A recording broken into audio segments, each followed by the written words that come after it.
Good morning, everybody. What's going on? This your girl Tiffany coming through right here live in effect. So this is very rare that I get up early and do these type of videos. But today, we want to go ahead and celebrate the anniversary of one of the fraternity organization that was founded today on November the 17th of 1911 at Howard University. And they go by the name of Q Dogs. What they're also known as the Q Dogs. What I'm talking about is the Omega Psi Phi. So the Omega Psi Phi was founded on this particular day. Okay, they're a fraternity organization. Last week, I did a video about the Sigma Gamma Rho, which was founded in Butler University in Indianapolis, Indiana. So the Sigma Gamma Rho is the sorority organization. So right here, we're going to focus on the fraternity. We're going to focus on Omega Psi Phi. Now, for some reason, a lot of people admire the Omega Psi Phi. You know what I'm saying? They're like,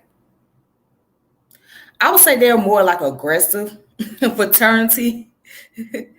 They very aggressive. They call themselves the Q dolls and the little steps they do and all that other stuff. So I got some information posted and I'm about to get ready and show it right now. So let's go ahead and get started. All right, so here's the information on the Omega Psi Phi. All right, as I told y'all, it was founded on November 17, 1911, 108 years ago.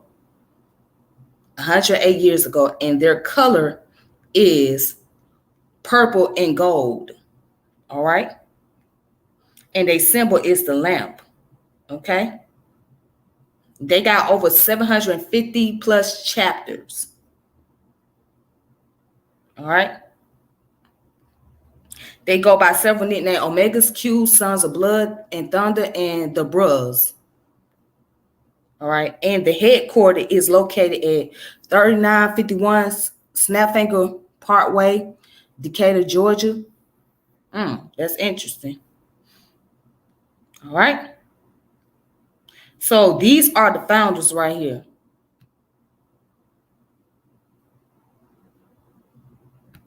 As a matter of fact, I got the pictures of the founders.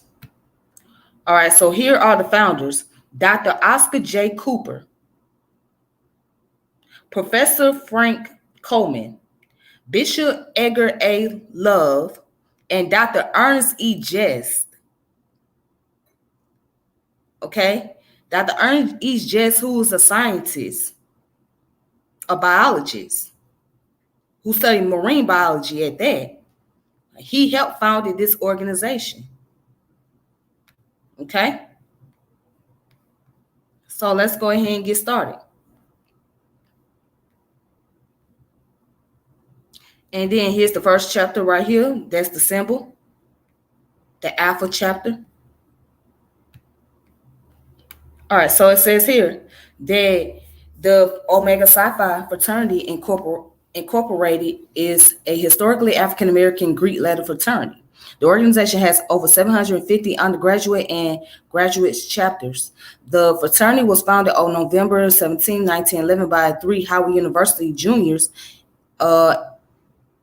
Edgar, Amos Love, Oscar James Cooper, and Frank Coleman, and their faculty advisor, Dr. Ernest Everett Jest. Omega Psi Phi is just predominantly African-American fraternity founded at a historically Black university.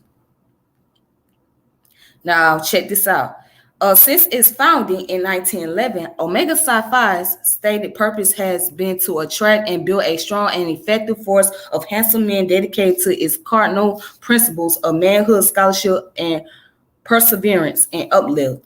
Throughout the world, many notable members are recognized as leaders in the arts, academics, athletics, entertainment, business, civil rights, education, government, and science field.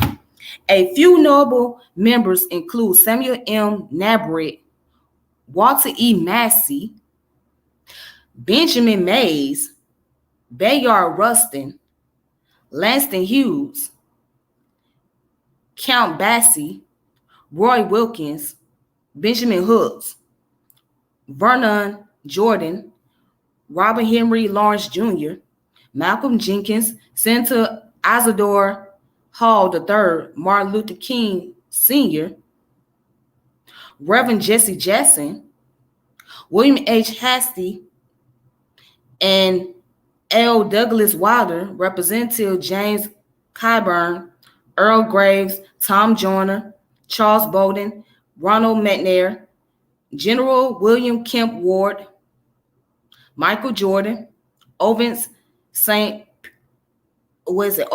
Pro, Shaquille O'Neal, Roger Kendall, Terrence Trammell, Shamit William, Vince Carter, Steve Harvey, Ricky Smiley, Ray Lewis, Stephen A. Smith, James DuBose, and DeHart Hubbard, and numerous presidents of colleges and universities. Over 250,000 men have been initiated into Omega Psi Phi throughout the United States, Bermuda, Bahamas, Virgin Islands, South Korea, Japan, Liberia, Germany, and Kuwait. Okay, excuse me. Sorry about that.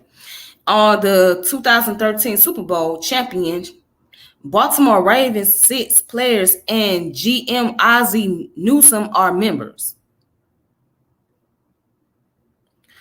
All right, so in 1924, the urging of fraternity members, Carter G. Woodson, who, yes, he was an Omega Psi Phi, the fraternity launched Negro History and Literature Week in an effort to publicize the growing body of scholarships on African American history.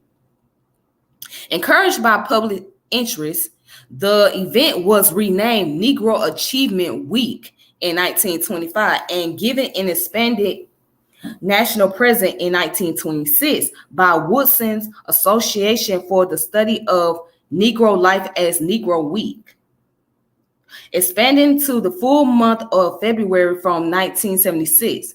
This event continues today as Black History Month. Since 1945, the fraternity has undertaken a national social action program to meet the needs of African Americans in the areas of health, housing, civil rights, and education. Omega Psi Phi has been a patron of the United Negro College Fund since 1955, providing an annual gift of $350,000 to the program. Omega Psi Phi is a founding member of the National Pan-Hellenic Council, which is composed of 9 historically African-American Greek letters, sororities, and fraternities that promote interaction through forums, meetings, and other media for the exchange of information and engage in cooperative programming and initiatives throughout the world. The NPHC currently represents over 2.5 million members. All right. And so here it goes down to talk about Centennial Celebration. So Omega Psi Phi celebrated its centennial during the week of July 27th to the 31st of 2011 in Washington, D.C., becoming distinguished as only the 3rd African-American Calais fraternity to reach the century mark. The Centennial Celebration recognized the impact of the fraternity in the communities over the past 100 years, honored Omega men for achievement in all walks of life, reiterating Omega Psi Phi's commitments to providing unparalleled community service and scholarships, and charter the fraternity futures activities. All right, so internationally mandated program. Each chapter administer internationally mandated programs every year. So Achievement Week, a week in November that seeks to recognize individuals who have made notable contribution to society. During the Achievement Week, a high school essay contest is held and the winner usually receives a scholarship award. Scholarship. The Charles R. Drew Scholarship Program encourages academic progress among the organization undergraduate member. A portion of the fraternity's budget is designated for the Charles R. Drew Scholarship Commission, which awards scholarships to members and non-members. Social action programs. All chapters are required to participate in programs that uplift their society. Many participate in activities like voter registration, illiteracy program, mentoring programs, fundraisers, and charitable organizations such as American Diabetes Association, United Way, and the Sickle Cell Anemia Foundation. All right, so here's some members right here. All right, there's some more members. All right, so as you can see, there's a list of programs they have done. Let's go down to here where it says health initiatives. Chapters are required to coordinate programs that will encourage good health practices. Programs that members involve themselves in, including HIV and AIDS awareness, blood drives, prostate cancer awareness, sickle cell anemia awareness programs. All right. And also, you got the NAACP down here. A life membership at large in the NAACP is required by all chapters and districts. All right. So here's the membership. The Omega Psi Phi recognized undergraduate and graduate membership. College students must be working towards a bachelor's degree at a 4-year institution, have at least 31 semester credits, and maintain at least a 2.5 grade point average for the graduate chapter. An applicant must already possess a bachelor's degree. The fraternity grants honorary membership to men who have contributed to the society in a positive way on a national or international level. For example, Charles Young was the third African-American graduate of West Point, the first Black U.S. National Park Superintendent, the first African-American military attaché, and the highest ranking Black officer colonel in the United States Army until his death in 1922. All right, so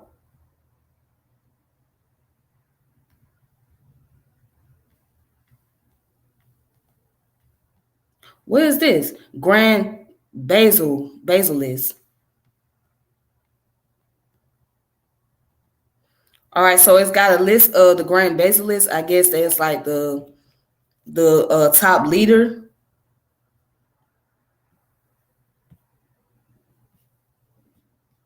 All right, so as you can see, the list of names on here.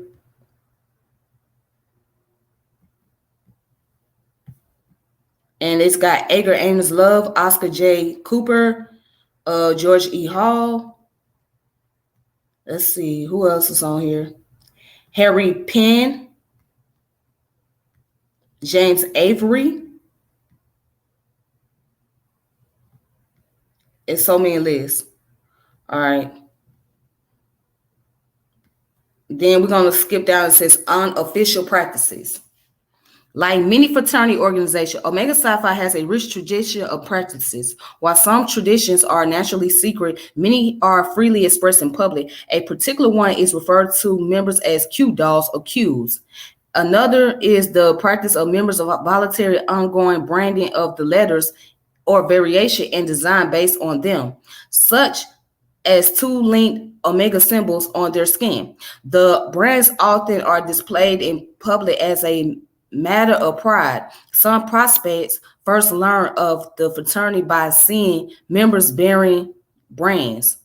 So what that is called technically is called scarification. Scarification is when they take an object, right, and they burn the object, and then what they do is place it on the person's skin. So it could create a symbol, and that symbol is like a permanent mark. It doesn't go anywhere. It's a permanent mark on your skin. So you're going to see that a lot of the people from fraternity organization, particularly, especially those that's into the Omegas, they have the Omega symbol placed on their chest. So yeah, they keep that brand on them for the rest of their life. So it doesn't go anywhere. It doesn't, it doesn't disappear. All right. Let's look at some notable controversies. Now, remember, there are controversies that took place. So the Omegas, even though, we love our fraternity, we love our sororities, but there's been some things that's been going on as far as illegal activity, hazing is concerned. So let's look at them. All right. So some notable controversies. In 1977, Robert Blasey, a student at the University of Pennsylvania, collapsed and died at a fraternity house meeting due to injuries and beatings he sustained while pledging the fraternity.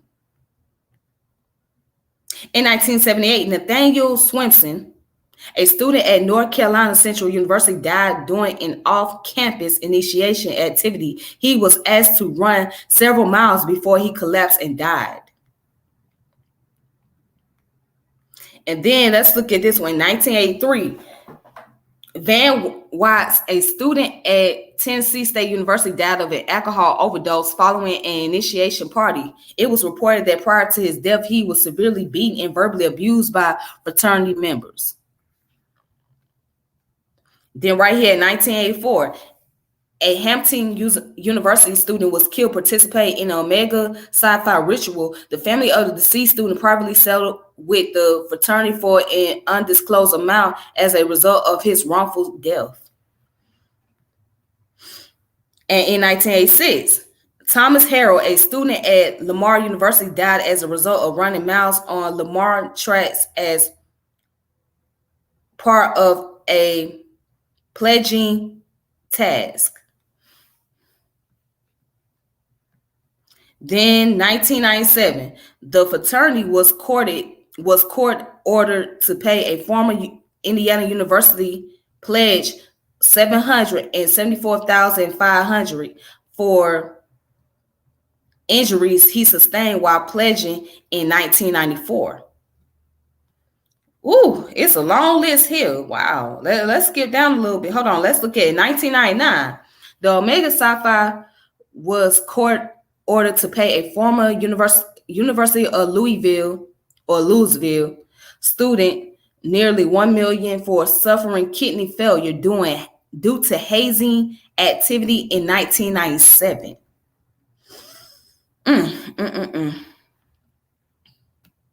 Okay. So let's skip down to the 2009. In 2009, a former pledge at the University of Houston settled with the fraternity for an undisclosed amount after being hit with a baseball bat, wood board, and TV antenna while pledging. The UH student wanted to join the fraternity because his father was a member. The chapter was placed on suspension following this incident. Then you got in 2014, the chapter at Valdosta State University was banned from campus until at least August 2022 due to severe hazing and violating the school codes of conduct. Dang. Okay. Let's look at down here. In 2015, a Florida Atlantic University student reported to the police she was gang raped at an Omega Psi Phi oil spill step show at the party. Inside the party, she stated she was suddenly and forcefully pulled behind curtains and raped by a group of men in a dark area.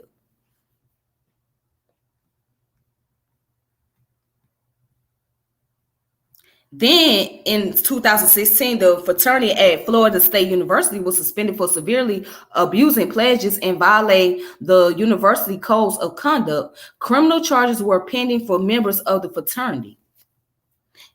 On August 28th of 2016, two Ithaca College students were stabbed, one fatally, as they got into a fight as they left a Omega Psi Phi party held at Willard Straight Hall of Cornell University. Damn.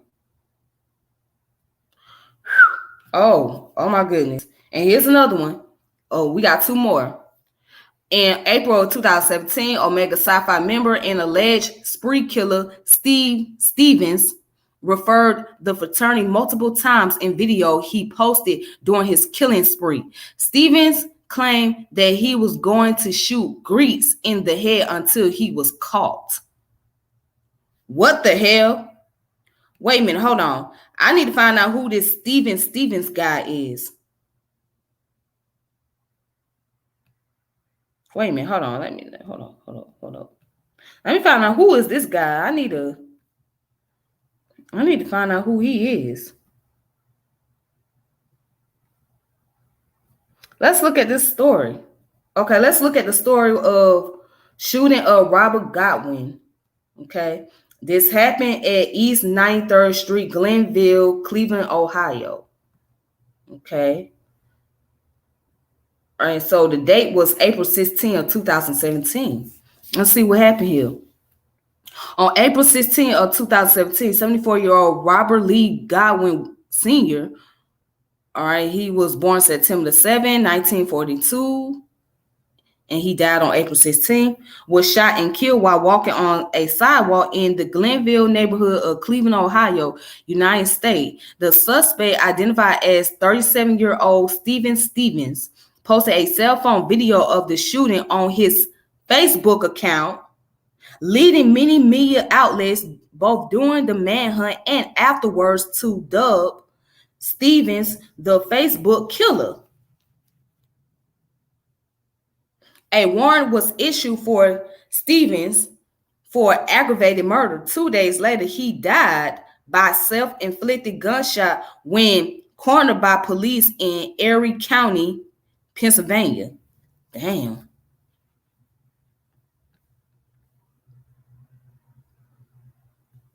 Well, damn. Well,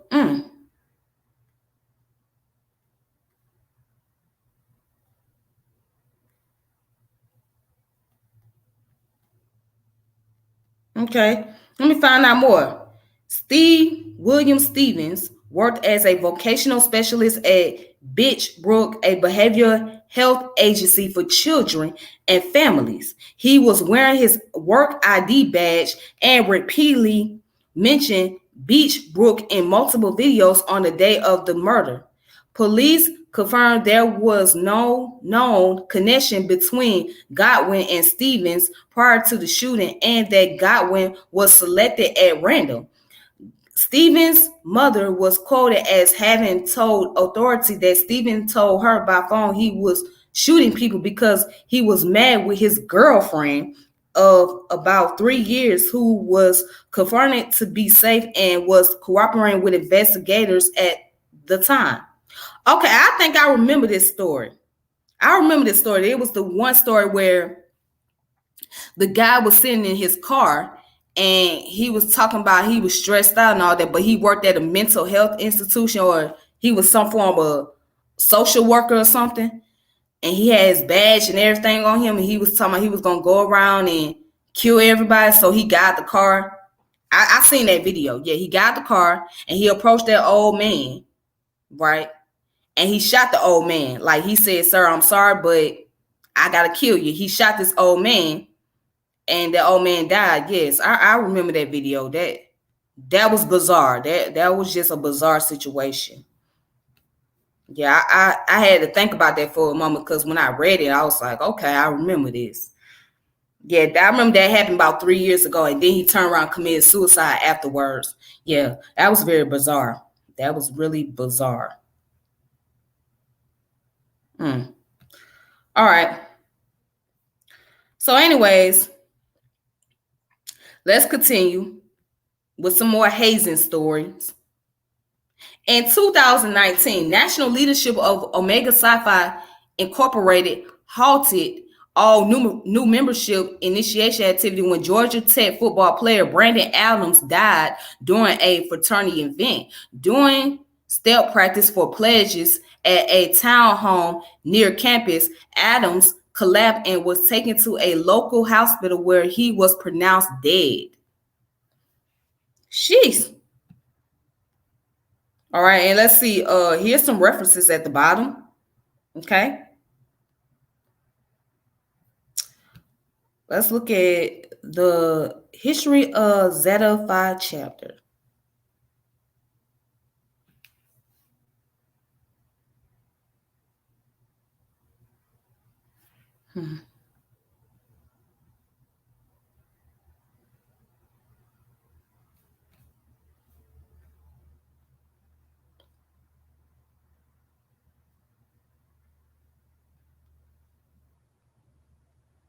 All right, so here's one of them. Now, this is one of the chapters of the Omega Psi Phi fraternity, which is called the History of Zeta Phi chapter. All right, so let's see. Let's look at it. Let's read these first two. Back in the fall of 1924, the 5 detached Omega men, Brother Emory A. James, Brother Charles E. Harry III, Brother William Conway Summers, Brother Charleston B. Cox, and Brother Myers E. Prothers, living in Indianapolis, felt it would be a fine thing to have a chapter of the Omega Psi Phi fraternity located in the city. An application was made, a charter granted, and on the 29th of April in 1925, Zeta Phi chapter came into existence. Within a month of its founding, Zeta Phi held its first initiation. The following addition had been made to the chapter by initiation: William E. Bro, F.L. Brawler, Henry E. Dunn, William T. White or Wilt, Harry D. Evans, and William A. Thomas. From these 11 men in 1925, Zeta Phi chapter began the foundation that was to assure a continuous and healthy growth.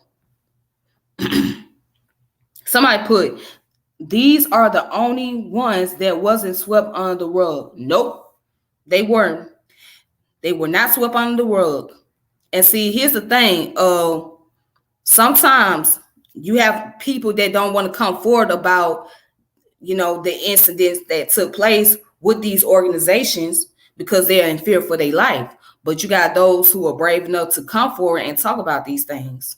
And you know what I'm saying? So it's not to throw shades at any of the fraternity and sorority, but they have been known for that. And I mean, the activities they done that was heinous was put on the forefront.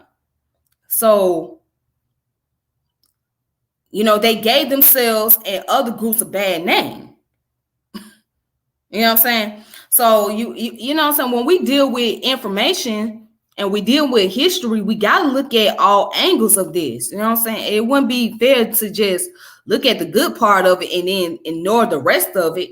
No, you got to look at it all together. What happened? You got to look at the goods and the bad, the pros and the cons,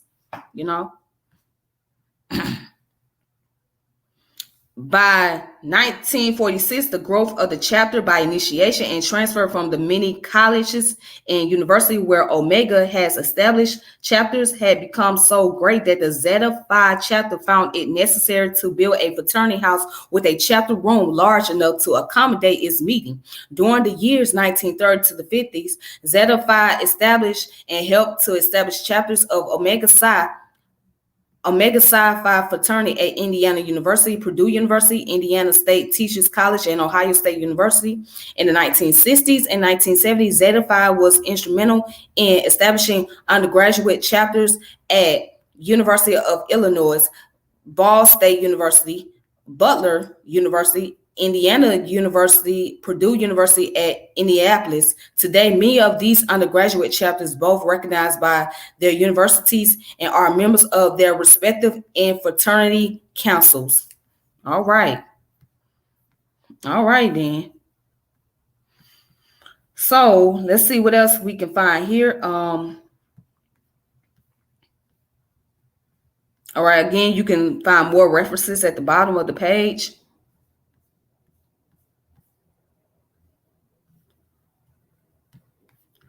So let me show you. I think I showed you guys this picture right here. Yes. All right.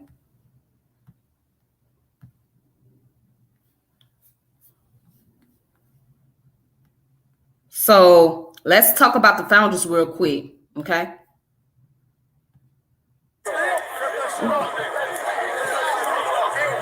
Oops. Sorry about that. All right, we're going to get to the video in a minute.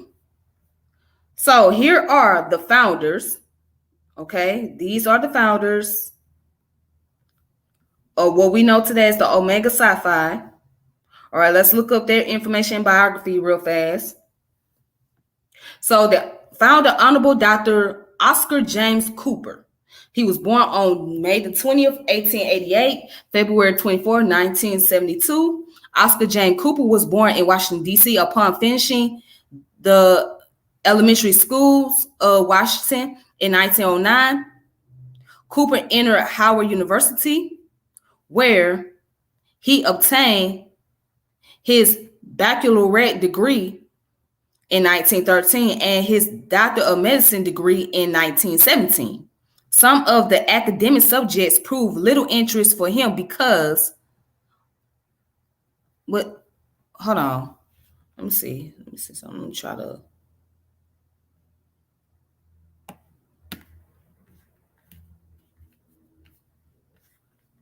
Oops. Hold on, give me a second. I'm trying to, wow, I don't know why it's doing this. Okay. All right, let me go back and read that part again. It says some of the academic subjects proved little interest for him because his all-absorbing interest in college was biology. His aptness and proficiency along this line drew him to Professor Jess, who was teaching biology at Howard. So accomplished was Brother Cooper in this subject that he was made a laboratory assistant in biology. All right. So Brother Cooper thus was the link between our other founders, all juniors in the fall of 1911, and Professor Jess, the eminent young, only 5 years, Cooper's senior, associated professor who advised the 3 young pioneers, Cooper, Coleman, and Love. All right. And so it says, upon completing his medical studies, Brother Cooper settled in Philadelphia and worked entirely and persistently until he built up one of the most lucrative practices to be found among the physicians of Philadelphia. Practicing medicine for 50 years, his contribution and awards in the field of medicine were many.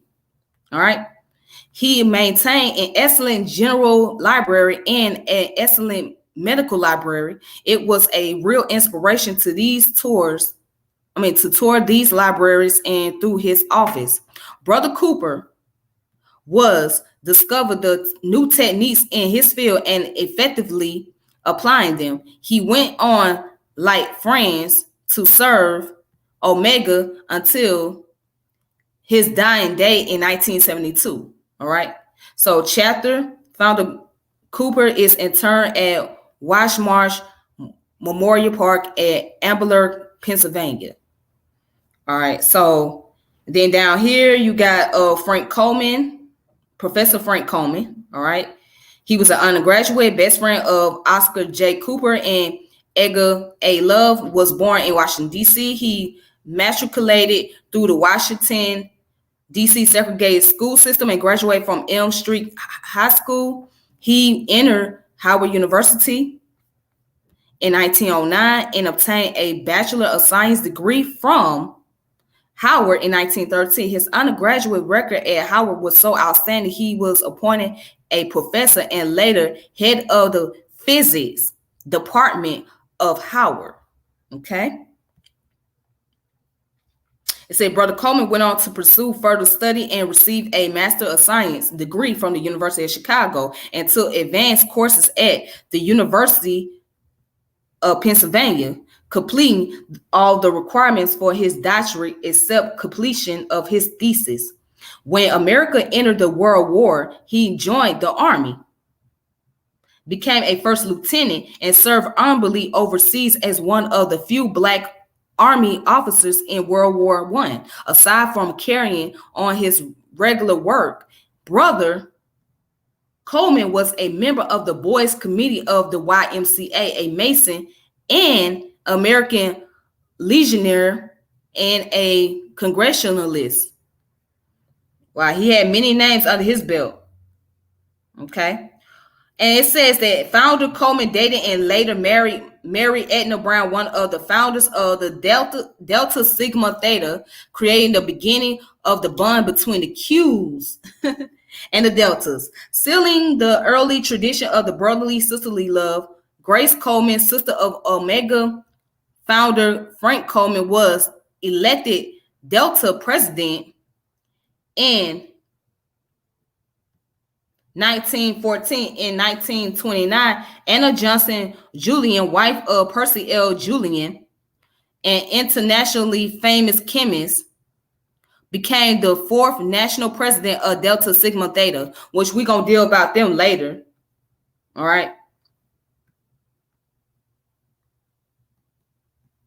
And so it says, because of these early, strong, and significant relationships at Howard, the Deltas chose the purple and gold African violet as their official flower to further signify the special bond that they had with the Omegas. Traditionally, then at the founders, Howard University Alpha chapters, the Qs and the Deltas were brothers and sisters in Greek life. This spread throughout the nation as Delta and Q's chapters were founded on various college campuses over the years. Deltas and Q's chapters, as well as individual Deltas and Q's, have retained this brother-sister affinity. Wow. Now, the next one is founder Bishop Edgar Amos Love. All right. He was born in Harrisburg, Virginia, the son of Reverend Julius C. Love and Mrs. Susie C. Love. He received his early training in public schools of Virginia and Maryland. In 1909, he graduated from the Academy of Morgan College and entered Howard University. In 1913, he graduated cum laude from Howard with a Bachelor's of Arts degree. In 1916, after 3 years of additional hard work, he received the Bachelor of Divinity degree from Howard University. To further his training, he entered Boston University, from where he received the Bachelor of Sacred Theology degree in 1918. Later, he spent 2 sessions of graduate worked at the University of Chicago because of his distinguished work in religion as a teacher, pastor, and inspired civic worker for the advancement of all humanity. Morgan College conferred upon him the honorary degree of Doctor of Divinity in June of 1935. All right. Now, let's go ahead and skip down some of this information. Okay. All right. So it says, in 1919, after being honorably discharged from the United States Army, Bishop Love became professor of history and Bible at Morgan College. At the same time, he served as director of athletics. In addition, he served as principal of the academy. All right. And it says down here, he was the grand basileus of the Omega Psi Phi fraternity and served in that capacity for 3 terms. Coincidentally, Brother Love and Delta Sigma Theta founder Edith Young dated as students at Howard and remained close friends throughout their lifetime. Okay. As a driving force and founder of our great fraternity, as a soldier, an educator, and a minister, Bishop Love had an unusual career and has endeared himself into the hearts of many thousands. Okay, so, and it says that Founder Love is interred at Mount Auburn Cemetery, Baltimore, Maryland. Now, I did information on Ernest Everett just a while back, but I'm just going to look at some, do a little paragraph or whatnot, just read the first paragraph and the last paragraph. So Ernest Jess was born in South Carolina. His grandfather, Charles Jess, was a prominent and successful member of Charleston's free Black community. Before the Civil War, his father, Charles Frazier Jess, died of alcoholism when Jess was 4 years old. His mother, Mary Matthews Jess, went to work in the phosphate mines on James Island, also founding a town, Maryville, Wow. At 16, Jess received a teaching degree from South Carolina College, and Mary Jess sent him to Kimball Academy in Meredith, New Hampshire. The school burned down and his mother died while Jess was away. After her funeral, he never returned to South Carolina again. All right, so let's go ahead and skip all the way down.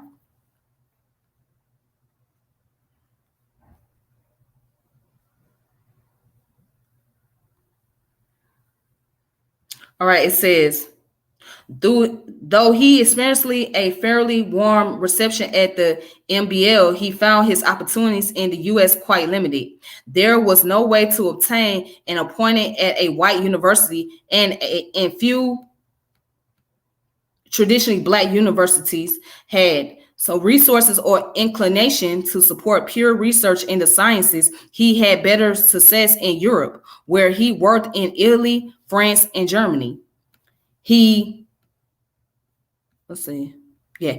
published over 50 papers between 1912 and 1937. His ideas about embryonic development and fertilization were radical, innovative, and for his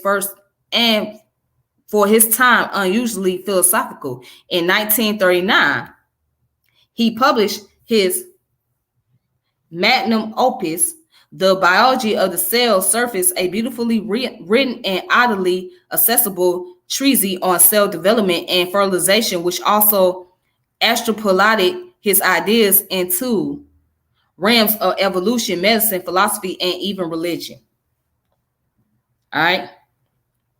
So it says his complex scientific life was mirrored by an equally complex personal life. He was married to Ethel Highwarden in 1912, and they had 3 children, Margaret, Mary, and Highwarden. Ethel was refined, sophisticated, and well-educated and extremely intelligent, but their marriage was difficult. He was often preoccupied with worries when at home in Washington, D.C., and though a black scientist might be accepted at Woods Hole, Ethel and the children were decidedly unwelcome. While in Europe, he had 2 affairs with German women, and these affairs, a black man and with white women, as much as the radical nature of his science, shocked the American scientific world. Jess found it more and more difficult to find funding for his research as he began to think more independently. He chafed at his duties at Howard and longed for a life of pure research. He was able to work in Europe for a short time, but at the event of World War II, had to flee with his new wife. Hagwit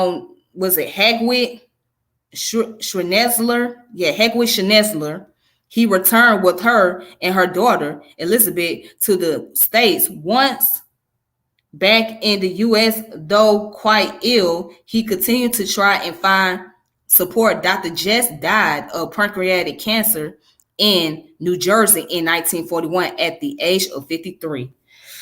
Thanks. So, all right. So this is the website. This is the Untitled Chapter Q's. Okay. So this is one of the other chapters that's a part of the Omega Psi Phi. All right. And once again, these are the founders. So now what I'm going to do is I'm going to go ahead and play the video. All right. So let me.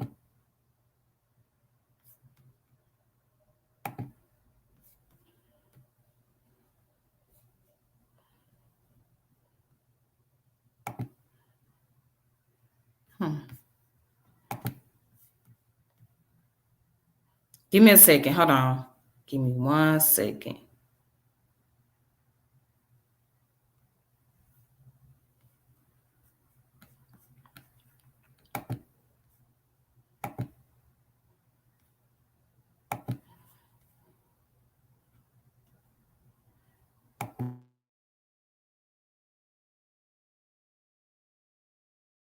So I'm going to go ahead and get started with the video. Hopefully you guys will be able to hear the sound.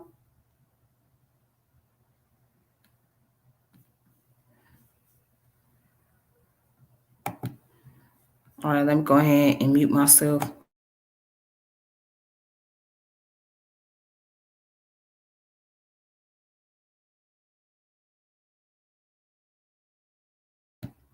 All right, so these were the cues at Kentucky State University. Okay, so they're gonna do their step right here. This took place in 2011. All right, so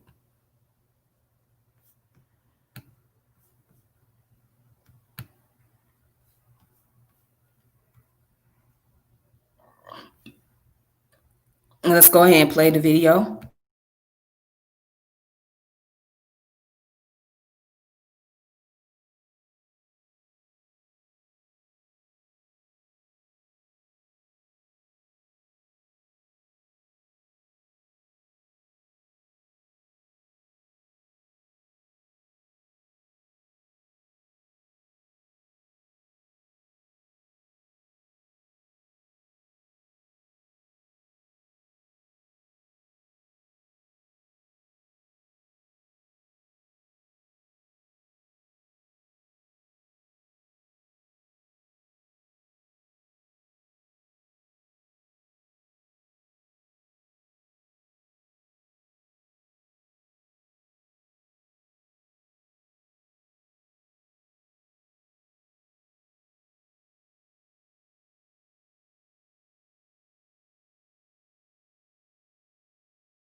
I said my motherfucking Southside brother.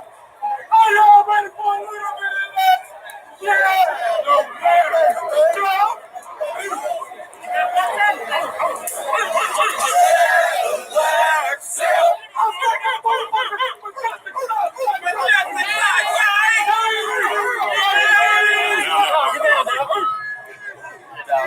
Hello.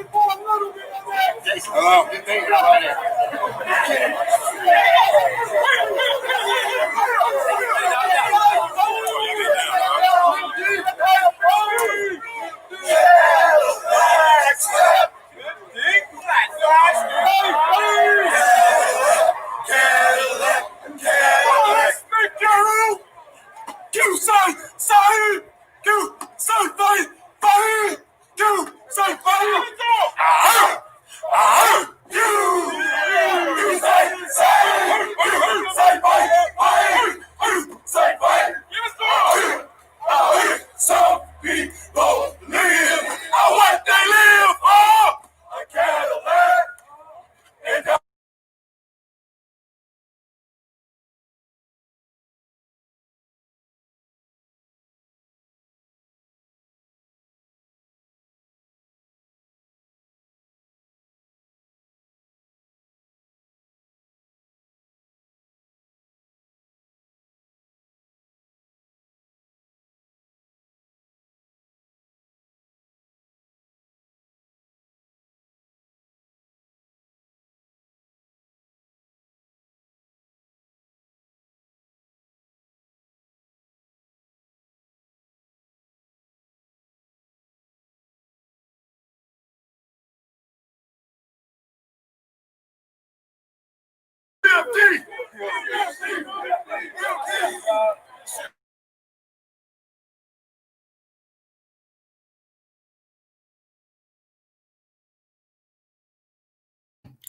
All right, so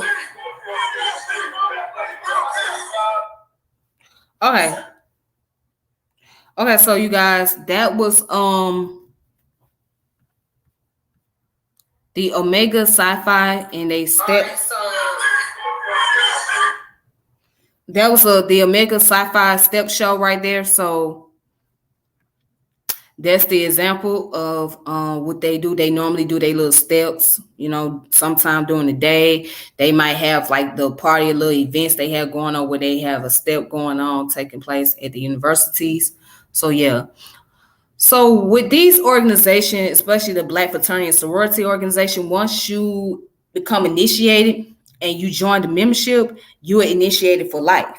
You know what I'm saying? So if you started off as a sophomore, initiate into a sorority, once you get out of college, you still the member of that sorority. All right. Okay. You would just be like the elder member of it. All right. You know what I'm saying? So, a lot of these organizations was built off the principle of brotherhood and sisterhood.